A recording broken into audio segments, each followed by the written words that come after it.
these far-right militias play a very specific role, which is to attack the left, to try to, destroy the left. And in Portland, the Portland police have let them openly been doing it. I think one of the um, most telling moments was, so there's this Proud Boy who now the Proud Boys are trying to distance themselves from, right? Like, this is one of the things I was explaining in that Twitter thread that I put up. They play this like duplicitous rhetorical game in a lot of different ways. Like, they claim like, oh, we're peaceful, but we're going to defend ourselves. That's complete bullshit. They're always coming to do violence. There have been numerous chats exposed, like the Huffington Post, the Guardian, Ucorn Riot have all gotten different logs from chats among Proud Boys and other allied groups where they're outright planning violence. They're talking about killing Antifa and BLM. It's full of just all this misogyny and transphobia and racism. They show off weapons. They talk about, how they make it look like self-defense.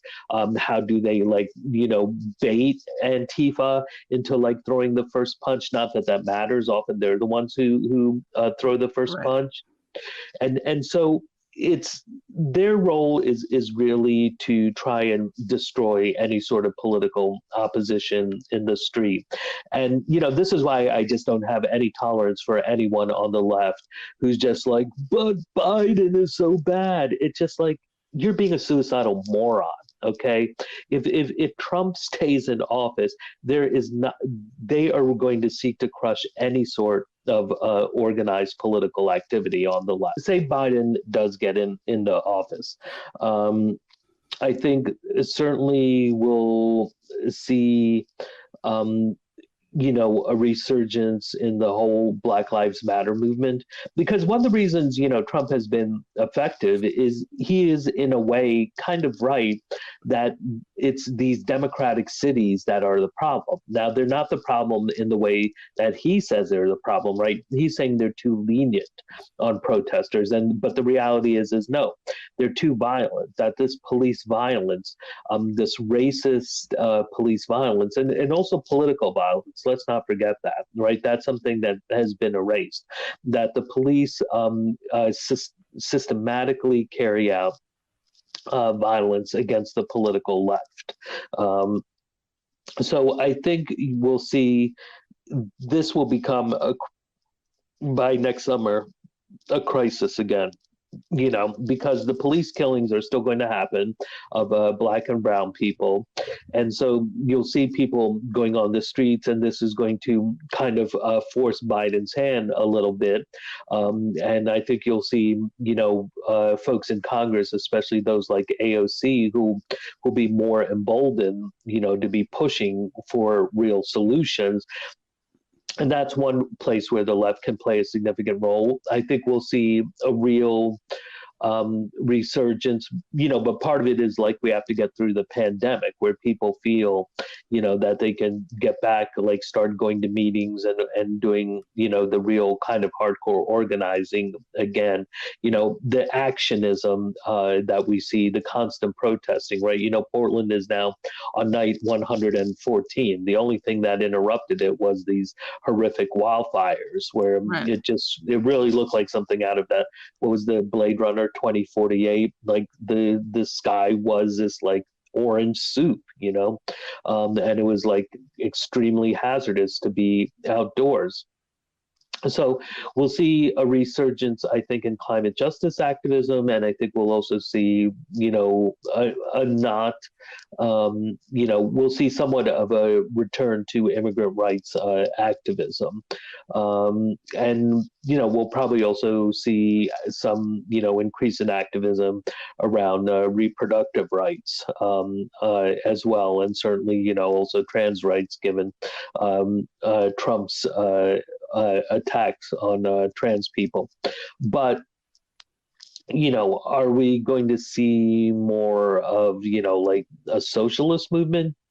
taking place, perhaps, because the fact that the socialist left would then have a foil in Biden. But I think the best case scenario is that, he gets 4 years, and then in all likelihood, I think he would step down and Kamala Harris would run in 2024, and then she gets 4 years, and that would give, the socialist left pretty much a decade to really try to build its forces. I think the electoral approach, while it's exciting and has a certain like sugar rush, it's sugar rush politics, right? It gives you a high, but I'm not sure that it actually feeds our politics in the way that they need to be fed. It's just like socialism ultimately always has to come from below. It has to come from mass movements where people are transforming their lives, transforming their consciousness, but in a collective way. That's how you change. That's how you change a system. A lot of people are offended. I got to share this with you. People are. I don't think some people in the chat think that you were calling third-party people idiots. I think that it's funny because Chris Hedges. I wish you'd been on with Chris Hedges. That could have been an interesting debate. Oh, he's terrible.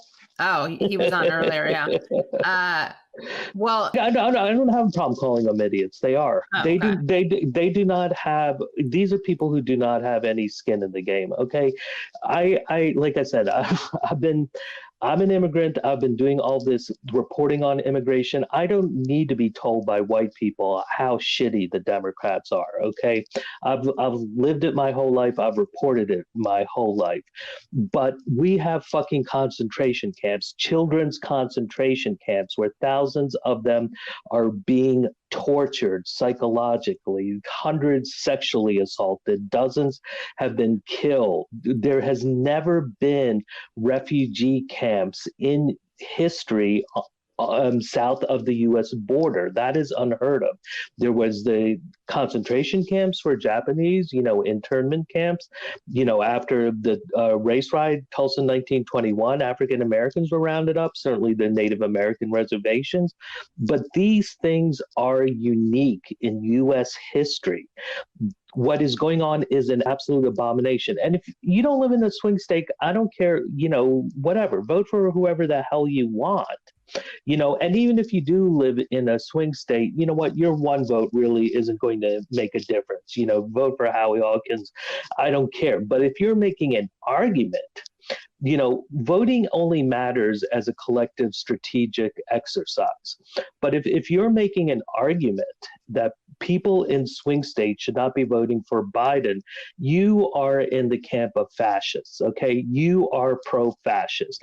And in all likelihood, because I deal with these people all the time who I know or I know peripherally to social media, overwhelmingly they're white people who have no skin in the games. They are not fundamentally threatened by fascism in the way that brown people are, in the way that black people are, in the way that immigrants are, in the way that trans people are.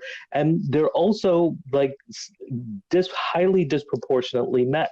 Right, they're not women whose reproductive rights are threatened, whose status in the workplace is threatened, who are threatened, by sexual harassment and sexual assault.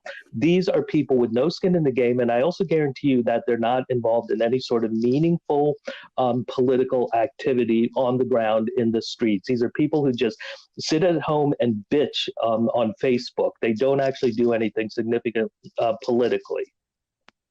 Well, okay, we got some people who are just pointing out that they're not white and that they're not. I mean, I do think this is true. I don't think that the straight white privilege, no skin in the game thing explains all third-party voters. There's always going to be exceptions to the rule. Look, I know those two, but I'm talking like 85 to 90% of them are white people who and whatever. And there's also plenty of people of color who think like white people.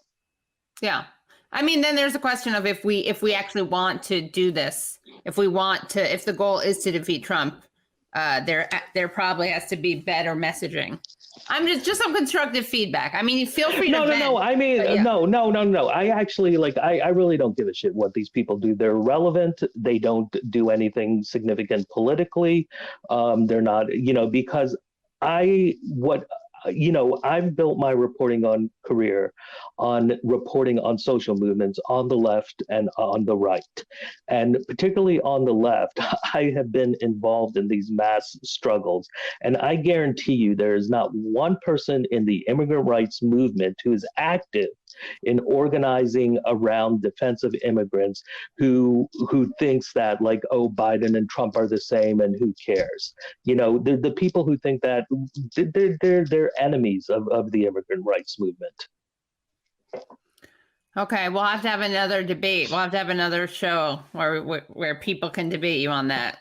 And Chris Hedges is the guy who called Black Bloc a cancer on the left. Remember? Oh no. During Occupy. Got it. The people out there who are, and Black Bloc is, of course, it's not Antifa. You're very critical of Black Bloc, though, right? But but it's, look, I'm a materialist. I was critical of Black Bloc in certain at a certain time. I wrote about back in Occupy. I was saying, if this becomes about Occupy versus the police, that's a losing message. I was critical of the FTP, the fuck the police marches, of the type of petty perspective. What? From a strategic perspective? Yeah. And even, you had me and Natasha Leonard, right. And we never got to debate that, right, about the inauguration. Yeah. We ended up talking about, and I thought that I was there. I was in the middle of that. That was epically stupid in my opinion. That was just like juvenile adventurism. But the people who are fighting on this, first of all, it's very different, right? Even just 4 years ago, I was a lot of monarchists. Now, what you see with Antifa, it's kind of majority female, femme, trans, queer. These are people who are out there who are directly threatened by Trumpism, who are defending themselves. I think these people are real heroes. When people say support our troops, these are our troops. They're out there fighting and suffering. I know so many people who've been brutalized, broken bones, smashed faces, concussions, head wounds, just all sorts of just horrific injuries that put them out of commission for weeks or months. There are those who have been nearly killed. I don't know any of those, but I've talked to some of them who've been given horrific head wounds. So the conditions have changed significantly. And the thing is, what you see in places like Portland is you don't see that type of juvenile property destruction, right? They know they're not out there to smash up banks or Starbucks windows. They're out there to protest police violence, systemic police racism, to stand for Black Lives Matter, and they're out there defending themselves against this, just terrible police violence that keeps being enacted on them and others night after night after night. So the measure of your politics is not being dogmatic. It's how do you respond to the changing material conditions. And look, I voted for Nader in 2096. I also voted for him in 2004. I mean, I live in New York, so it doesn't matter where I vote, right? But if you are arguing that people in swing state should not vote for Biden, you are an enemy of everything that is just and progressive and good. You heard it here, ladies and gentlemen.